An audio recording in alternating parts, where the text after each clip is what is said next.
السلام عليكم ورحمة الله وبركاته صاحبتنا qiimaha badan ku xambarteena YouTube-ka Cabdulla Daqsi suuqa Facebook-geena xogdoon meedho waxaan maanta ka faalan doonaa arinta Nihimi Joker oo raaligelin ka bixisay ama raaligelin siisay gabadha English show ee ahayn jirtay wariyaha caanka ah hadana ku sugan magaalada London ee caasimadda labaad ee Ingiriiska halkaasi ayay siisay raaligelin buuxda kadib markii ay sheegtay inaysan iyadu ka mid ahayn dadka xumaanta ku sameeyay ama fiiriyada ka duubaya ama gurigeeda inta badan ka duubaya fiiriyada waxay raaligelin buuxda siisay dad kale oo badan oo iyagana halkan ku soo xusi karin laakiin hay ugu weyneyd amba ugu tunka weyneyd England show gabadhan caanka ah ee wariyaha ahaan jirtay dadkana ka qoslan jirtay muddo badan haddana kula xaysanaysa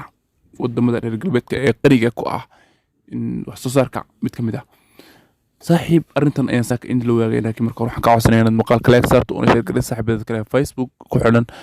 si aan u helo saaxiibayaal iyo saaxiib wanaagsan sida adigoo kale oo ku mahadsantahay la jaanqaadkaaga iyo qurux badan ee nolosha saaxiib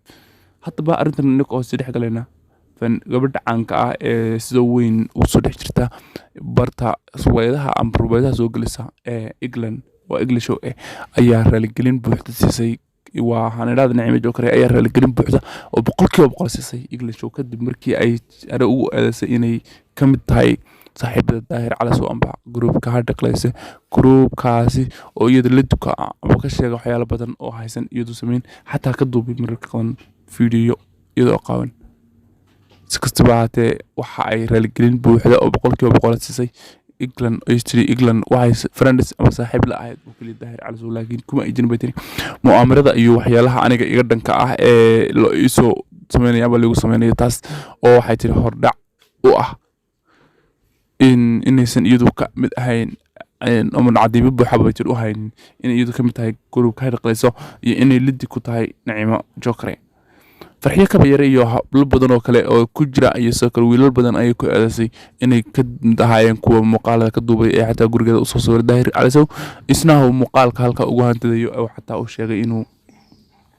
gurigeeda og yahay ama meel kasta oo joogtana hawlo socdo oo haw madaxa kaga dhifan doono wuxuu ugu yeeray in bastoolad iyana ay ugu dambeyntii ka farcisay sheegtay inay naaga badan ka mid yihiin England iyo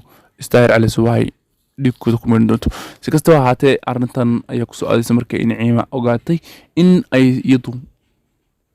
qalad ka gashay England ay raaligelin buuxisay laakiin lama ogeyn England show raaligelinta qaadatay inay iyadu ka hor iman doonto in sidoo kale waxa raaligelinta bixinayay Nihimi Joker iyo saygeeda qaaliga ah ee isaguna lagu naaleyso ama saygeeda lagu naaleyso in boqorka fanka ninkan ku soo caan baxay ee sahraamka ah waalid ah kaasi iyasna garabkeeda taagna markii raaligelinta bixisay oo macnaha marxaati uga ah amba waxaan isla mu'aamarada ka dambeeyay isagu soo aasasay inay raaligelin siiso maadaama England tahay wariye malganayaa inay si dhow ku kulmaan iyadeena Nihimi maadaama ay ku nooshay wadamada reer galbeedka mid kamid ah ay kale ku nool labadaba ku dandooliin sida saaxiib muuqaalkan share gareeya